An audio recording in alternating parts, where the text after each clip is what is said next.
ब्याज में पैसा निकाला था। डोंगरगांव के निवासी हैं मानिक गांधी के यहाँ से। डोंगरगांव निवासी मानिक गांधी 2008 में अपने ऋण पुस्तिका भाग 1 को गिरवी में रख के पैसा निकाला था। वैसे ही सब किसान लोग निकाले थे उनके यहाँ से। हाँ, उन्हीं यहाँ से। और उनके जो पुत्र हैं सर, सुमित गांधी, अमित गांधी, और क्या करते थे, पैसा निकाले ब्याज में। पैसा ब्याज में निकालने के बाद पैसा को 1 साल 1.5 साल में सभी किसान जमा कर दिए। जमा करने के बाद उनकी वजह से मेरे पापा को हमारे घर से उठा के लेके गए। किसी मुनीम के माध्यम से पता है कि आज तुमको पर्चा दिया जाएगा, आज हमारे यहाँ उपस्थित होना है, ऐसे करके। तो मेरे पापा जी गए मंगतू ठाकुर के साथ। मेरे पापा जी डोंगरगांव गए। तो जो डोंगरगांव जब गए तो मेरे पिताजी को डोंगरगांव पुराना थाना के आसपास एक बंद कमरे में कैद करके रखा गया था। और कैद करने के बाद मेरे पिताजी के साथ मारपीट किया गया। और मारपीट करने के बाद उनको कहा गया कि ये कुछ दस्तावेज है और कोरे स्टाम्प पेपर है, इसमें आप हस्ताक्षर करो, नहीं तो जान से मार देंगे करके। इस कारण उस फर्जी दस्तावेज में साइन किया।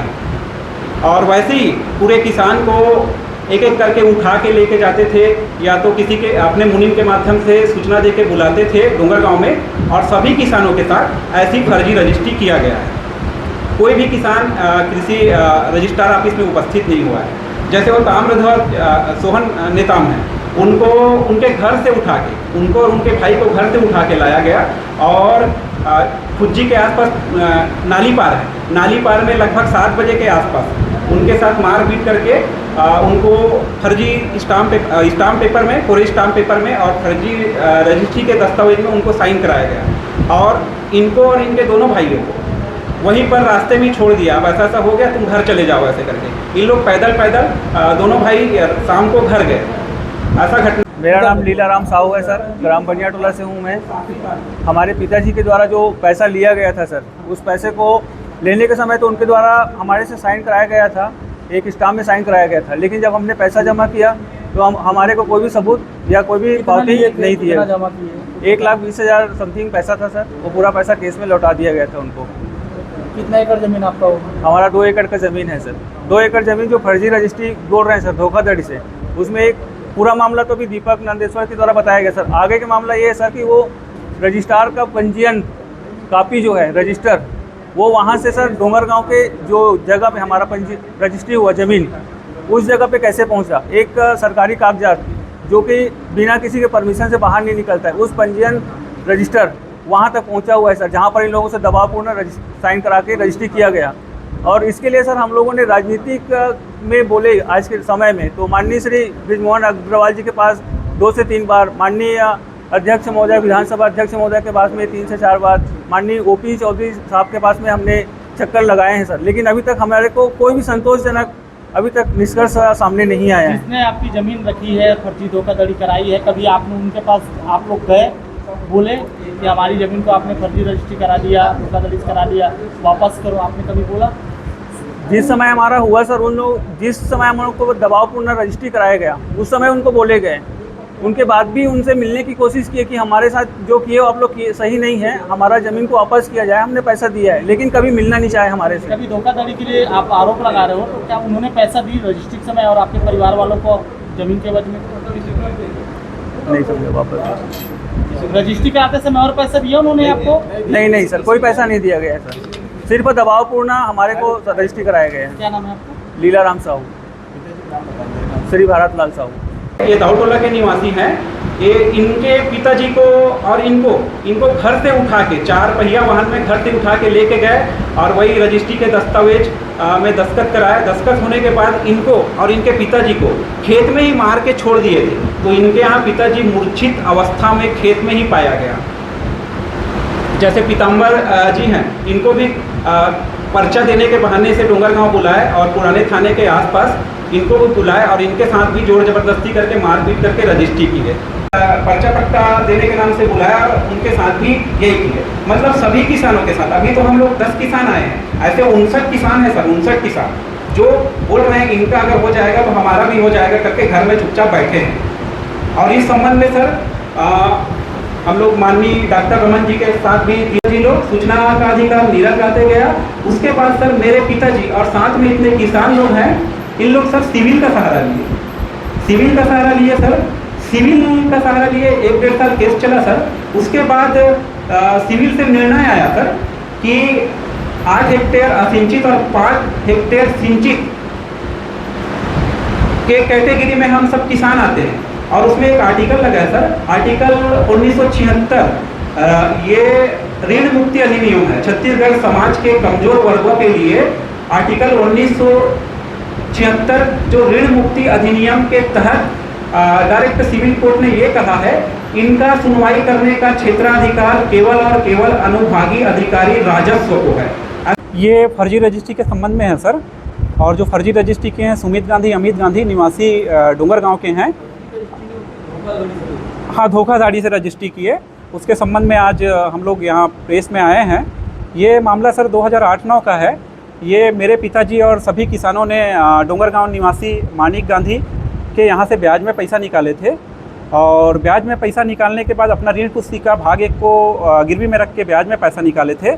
सब अलग अलग किसान हैं और अलग अलग अमाउंट में पैसा निकाले थे, और पैसा जमा करने के बाद भी हमको हमारे पिताजी और बाकी सब किसान को पर्चा पट्टा वापस नहीं किया गया, और बाद में मिलने का बहाना बना के पर्चा पट्टा नहीं दिया गया। और 2-3 महीना व्यतीत हो जाने के बाद मेरे पिताजी और संबंधित सारे किसान को है अलग अलग दिन एक करके अपने यहाँ मुनीम के माध्यम से या किसी किसान को घर से उठा के लाया गया डोंगरगांव में, और डोंगरगांव में ला के पर्चा वापस करना है करके धोखाधड़ी से मेरे पिताजी के साथ भी और सारे किसान जो आए हैं उनके साथ भी ऐसा करके रजिस्ट्री किया गया। रजिस्ट्री जब हुई सर, उस समय उनके मुनीम लोग उपस्थित थे और सुमित गांधी के जो चहेते लोग हैं उन लोग उपस्थित थे डोंगरगांव में। और डोंगरगांव में बंद कमरे में पुराने थाने के आसपास रजिस्ट्री हुई है सर, ऐसा मेरे पिताजी और बाकी सब किसानों के द्वारा कहा गया, बताया गया। और ये रजिस्ट्री तो उनके नाम से हुई है सर, लेकिन ज़मीन में, पूरे ज़मीन में किसानों का कब्जा है। अभी तक के सूदखोर सुमित गांधी, अमित गांधी ने हमारे ज़मीन को देखा नहीं है, ना ही उनका कोई कब्जा है सर। इसका शिकायत हम लोग मेरे पिताजी लोग 2014 में तत्कालीन तहसील छुरिया में किया। छुरिया में शिकायत करने के बाद सर वहाँ तत्कालीन तहसीलदार महोदय के द्वारा जांच किया गया। जांच में क्रेता पक्ष सुमित अमित गांधी के लिए कठोर कार्रवाई करने के लिए अनुशंसा पत्र एसडीएम साहब को भेजा गया। एसडीएम साहब को भेजने के बाद सर एसडीएम साहब ने पूरे लेटर का जांच करके कलेक्टर महोदय को दिया 2014 में सर। 2014 में कलेक्टर महोदय जी को देने के बाद भी अब तक के कोई भी कार्रवाई नहीं हुई सर। 2020 तक के कोई भी कार्रवाई नहीं हुई कलेक्टर महोदय के द्वारा। उसके बाद हमारे पिताजी और बाकी सब किसान लोग सर, पीड़ित किसान लोग सिविल में गए सर। सिविल में गए सर, तो सिविल में लगभग 2 साल केस चला सर। 2 साल के बाद सिविल माननीय जज महोदय जी का कहना था, ये आर्टिकल 1976 जो ऋण मुक्ति अधिनियम है सर, जो छत्तीसगढ़ के कमज़ोर समाज के लोगों के साथ अगर धोखाधड़ी से किसी के साथ फर्जी रजिस्ट्री, ज़मीन का धोखाधड़ी से रजिस्ट्री किया जाता है, उन लोगों के लिए आर्टिकल बना है सर। उस आर्टिकल के तहत स्पष्ट न्यायालय, व्यवहार न्यायालय राजनांदगांव का कहना था कि ये मेरे क्षेत्राधिकार से बाहर है, तो इसका निपटारा केवल और केवल अनुभागी अधिकारी राजस्व को है। तो सर 2023 में हमारा प्रकरण सर अभी डोंगरगांव राजस्व न्यायालय में चल रहा है सर। 2.5 साल हो गया सर, मामला चल ही रहा है सर। अब तक के उसका निर्णय नहीं हुआ है और अब तक के किसानों के पक्ष में कोई भी निर्णय नहीं आया सर। क्या चाहते हैं आप लोग और कितने पैसा आप लोगों ने लिया था? हाँ, क्या आप लोगों ने पैसा लौटाया तो उसका कुछ है आप लोगों? जब हम लोग पैसा लिए थे सर, उस समय हमको पावती वगैरह नहीं दिया था मेरे पिताजी लोगों को, और जिस समय जमा भी किए सर उस समय भी हमको कोई पावती नहीं दिया गया था उनके द्वारा। कितने एकड़ जमीन होगी? जमीन लगभग सर मेरा खुद 5 एकड़ 70 डिसमिल है सर, और सभी किसानों का अलग अलग है सर। कितने किसान होंगे कुल मिला के? अभी तो 11 लोग शिकायत कर रहे हैं सर, जिनका इसमें चल रहा है राजस्व न्यायालय डोंगरगांव और मोहला में। बाकी और किसान लोग हैं सर, उनका कहना है कि इनका होगा तो हमारा भी होगा करके घर में बैठे। कितने एकड़ इस तरीके से होंगे आपके अंदर? समथिंग सर वो कहना चाहिए 100 एकड़ के आसपास होगा सर, ऐसा है। तो आगे मान लो कार्रवाई नहीं होती तो आगे क्या कदम होगा? कार्रवाई अगर नहीं होती सर, तो हम सब किसान लोग सर माननीय राष्ट्रपति महोदय जी को पत्र लिखेंगे, इच्छा मृत्यु की मांग करेंगे, या तो धरने पे बैठेंगे सर, जो भी है। ये जो जिसके ऊपर आरोप लगा रहे हैं वो कौन है? राजनीतिक पकड़ है क्या? अब वो राजनीतिक पकड़ है करके बोलते हैं सर। अब इसके बारे में मेरे ज़्यादा जानकारी नहीं है। राजनीतिक पकड़ है ही करके अब तक के किसानों के हित में कोई भी फैसला नहीं हुआ।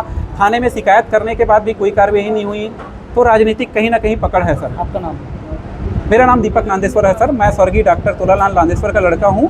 मेरे पिताजी ने इनके यहाँ से ब्याज में पैसा निकाला था। ब्याज का पैसा पूरा जमा कर दिया है। जमा करने के बाद भी मेरे पिताजी को मुनीम के माध्यम से सूचित कर उनको पर्चा वापस करने के लिए डोंगरगांव में बुलाया गया। डोंगरगांव में बुलाने के बाद उनके साथ मारपीट करके, जोर जबरदस्ती करके कोरे स्टाम्प पेपर में और रजिस्ट्री के कोरे दस्तावेज में साइन करने को कहा गया। अगर नहीं करोगे साइन तो जान से मार दिए जाओगे। किसने कहा? सुमित गांधी के द्वारा ऐसे कहा गया और उनके साथ उनके बहुत सारे वहाँ जो भी उनके चमचे लोग वहाँ थे।